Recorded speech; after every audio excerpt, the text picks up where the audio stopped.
Com a saída de Bashar al-Assad, começa agora uma nova era que a gente espera na Síria. O que será que está por vir, né? O país passou por 13 anos de uma guerra civil sangrenta, violenta e mais de 50 anos desse regime da própria família Assad.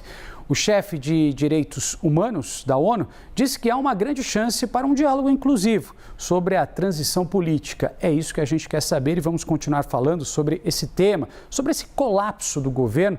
Vamos conversar agora com a especialista em direito internacional, a Priscila Caneparo, que é a nossa parceira já aqui da CNN, justamente para saber como é que deve ser esse futuro do país. Muitas incertezas, muitas dúvidas e é claro que a Priscila vai nos ajudar a entender. Tudo bem, Pri? Bom dia, seja bem-vinda à CNN. Bom dia, Renan. Bom dia a todos os telespectadores. Eu queria saber de você, Priscila, o que a gente pode esperar daqui para frente? Há muitas incertezas, obviamente, não seria diferente, né?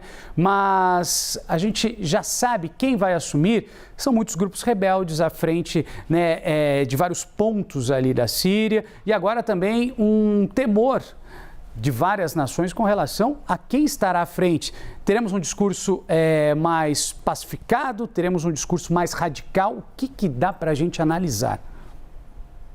Bom, Renan, eu infelizmente não sou tão otimista com o cenário da Síria.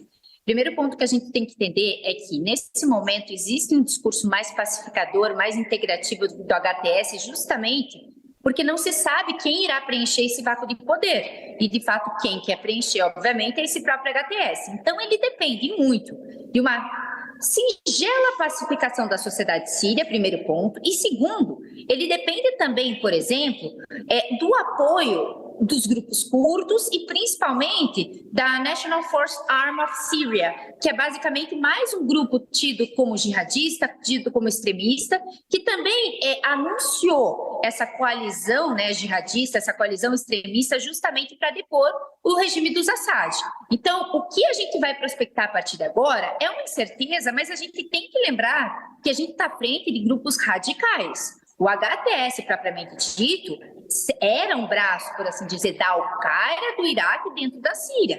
Então, a gente não tem que prospectar um regime que vá consolidar direitos humanos, um regime, de fato, que vá pacificar e que vá ter um certo diálogo, ainda que nós vejamos, em uma retórica nesse primeiro momento, um diálogo ou uma prospecção de diálogo, principalmente, né, quase uma junção de forças dentro da Síria, justamente para se ter essa sociedade para os sírios e com os sírios. Mas daí a pergunta que a gente faz é: quem são os sírios para o HTS? A Síria é um plexo cultural muito grande, existem diversas minorias étnicas e a nossa preocupação é justamente: essas minorias vão estar incluídas de fato ou é apenas a retórica do HTS? É apenas o discurso que as inclui? Então a gente tem, né, que analisar com muita cautela o cenário sírio, porque diferentemente de outros estados, a Síria é uma Babel cultural que demanda muito cuidado na sua administração, principalmente em relação às minorias. E é importante esse ponto que você toca, Priscila, com relação ao HTS, que é talvez o principal grupo rebelde que nesse momento está à frente dessa tomada de poder, porque vem de uma origem, como você mencionou, relacionada à Al-Qaeda.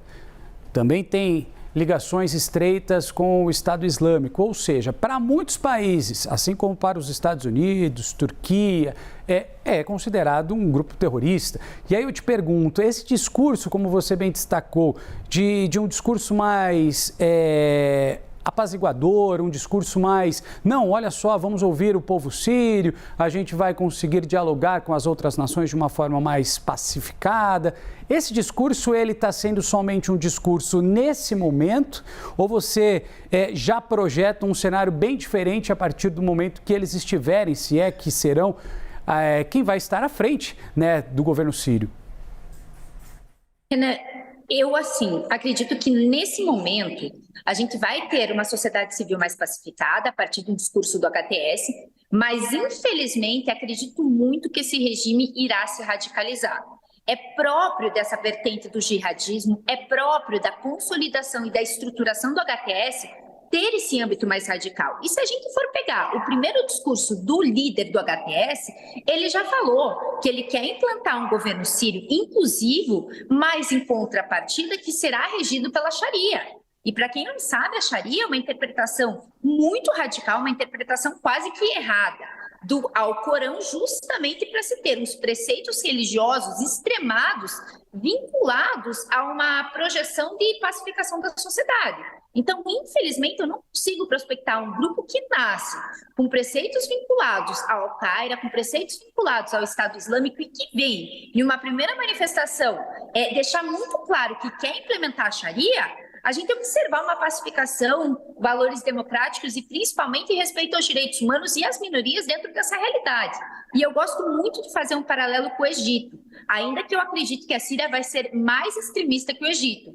A partir do momento que nós tivemos em 2011 a Primavera Árabe no Egito, levando à deposição da ditadura, a gente teve a ascensão ao poder da Irmandade Muçulmana. E a Irmandade Muçulmana é um braço do Hamas e que, infelizmente, não melhorou a qualidade da população egípcia, muito pelo contrário, houve extrema repressão.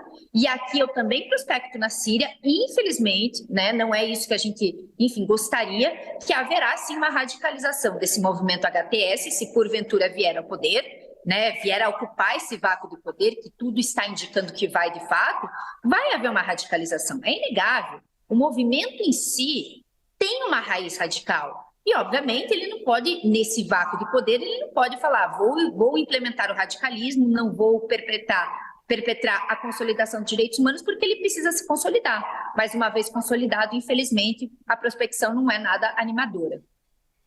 Nós conversamos com Priscila Caneparo, que é especialista em direito internacional, que está nos ajudando a entender um pouquinho desse atual momento na Síria. Muito obrigado, Priscila. Ótima segunda-feira. Eu que agradeço. Boa segunda.